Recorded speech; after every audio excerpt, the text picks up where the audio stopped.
But first, it was a feisty question period with the Prime Minister and the opposition party sites today as MPs ramped up pressure on the Liberals to greenlight a hearing into political interference in the Mark Norman controversy.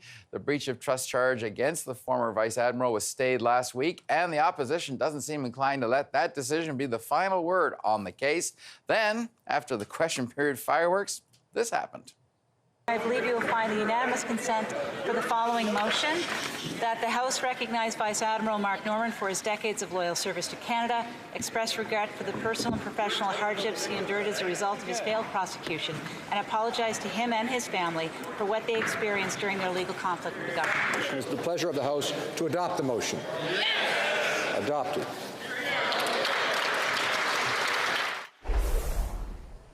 And that was unanimous. Well, for more on this and the government move to declare a national climate emergency, let's call in the members. Stephen McKinnon is a Liberal Parliamentary Secretary. Erin O'Toole is a Conservative Foreign Affairs critic. Jenny Kwan is the NDP immigration critic. She comes from BC. Welcome to you all. Nice to have you back, Jenny, particularly.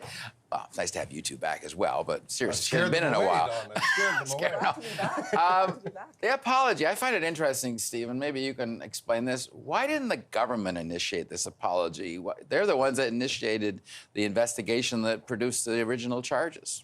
Well, look, Vice-Admiral Norman has obviously been through the ringer and is now, with the charges being stayed by the prosecutors. I think it's an appropriate time. When the idea came up by Ms. Raitt, I think we all jumped on it, and we're happy to do so. It was very magnanimous of you, which seems uncharacteristic. Prime Minister Trudeau likes giving apologies. This seems like the one that's custom-made for him to give an apology. It's under his watch. Well, I think what we showed was a lot of magnanimity today in the House of Commons, and that will continue. Not everyone, Don, because the Prime Minister actually slipped out before the unanimous consent.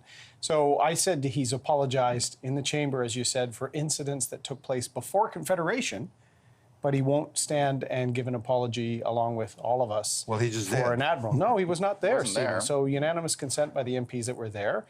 All parties knew it was coming. We communicated it. The Prime Minister, who's been gone for a week, avoiding question period, slid out just before this happened. I can assure you the Prime Minister joins with the House of Commons. Well, maybe he can do it later tonight. In its unanimous regards to we'll see him on the show to do it, Don. Have the Prime Minister. I wouldn't hold your breath on that. Jenny, what do you make of this? Well, I think the apology is important, given what's occurred to the Vice-Admiral, so there's no question about that. But I think that there's still a lot of unanswered questions. And whether or not we're going to get those answers today through the committee is a huge question mark in my mind. The government's classic move, as we saw in a whole variety of different files, is that they would just shut down the debate, shut down the information. And I think Canadian deserves to know. I think that the Vice-Admiral and his family deserves to know and to get to the truth. And I think the only way to get there is to really actually have an inquiry on the matter. But, okay, Stephen, I'll come back to you on this one. We have the apology, but tonight we've got David Lametti up before Committee of the Whole. Are we going to get any more information out of here other than there was no political interference? There was no political interference because there are a lot of questions, as Jenny and sure Erin have, about how the government got to the point of initiating it. The Prime Minister seeming to know there was a charge coming long before it was laid. Do you think we're going to get some real answers? I'm sure Jenny and Erin will have lots of questions, and I assure you that Minister Lametti, an incredibly capable Justice Minister, will provide the answers that we've always provided. The fact is that this is increasingly a dry hole for the opposition. They're throwing this word scandal and corruption in the air so much, Don, that it's actually lost its impact. The fact is, and this has been recognized, I think, across a lot of media and commentary today, is that everything was handled by the Public Prosecution Service and the RCMP.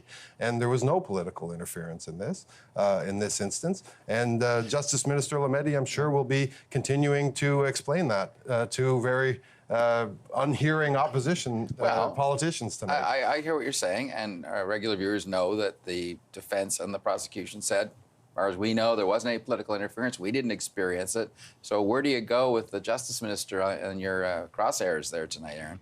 Well, Don, I really wish we had Minister Bryson to talk about this tonight. But where's he? Where's Minister Foote? Where's all the people that actually were involved in that first cabinet meeting? Or Jason Kenney, or... Well, those were McKay. cabinet meetings before the November leak, right? This all goes back to the leak, Sure. Mr. Bryson's attempt to delay.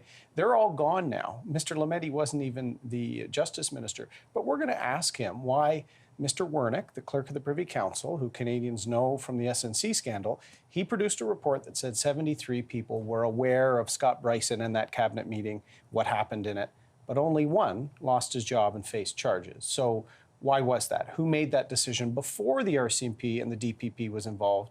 They've never answered that. The Prime Minister's been avoiding questions. As Jenny said, there's a lot of remaining questions on here, and some of them go to the core elements of our rule of law system. The fact that Admiral Norman had to hire the best lawyer in the country, and they had to fight tooth and nail to get documents from his own government. She even said they were tipping their hands on the scales of justice. I think Canadians are outraged. Well, the Prime Minister was asked a lot of these questions in the House today. You weren't happy with his answers, Jenny?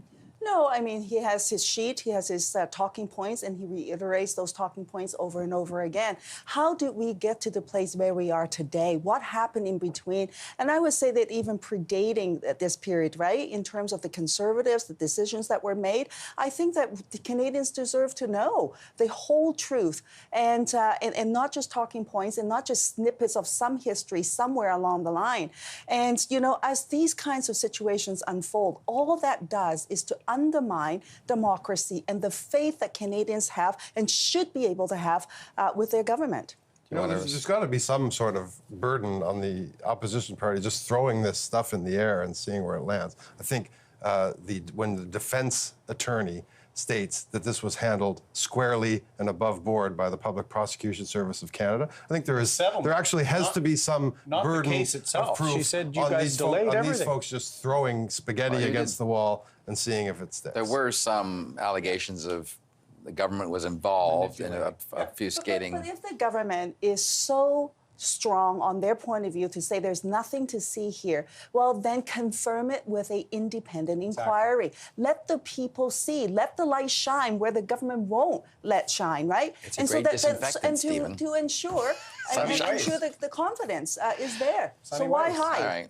I want to move on because Speaking of the sun shining. Speaking of sunshine here, well, let's talk about Terry Lynn McClintock, who our viewers may remember that name. She was the killer of Tori Stafford, an 8-year-old girl, violently murdered, sentenced, found guilty of murder, put in a prison, and then put in a healing lodge. Very medium security, but a much different lifestyle than being behind bars. The public outcry about that put her back in prison. Now she is demanding compensation for unfair treatment and being moved from this lodge back to prison. There are deficiencies in the application. Jenny, what's your thoughts on this? Well, I haven't seen the application. It remains to be seen whether or not the application has any grounds to which to go by.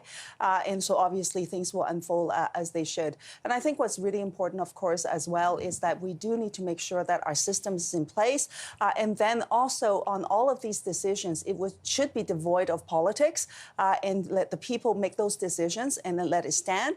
And then equally important, I would argue this, in terms of addressing tragedies and so on, we need to recognize the family, no question.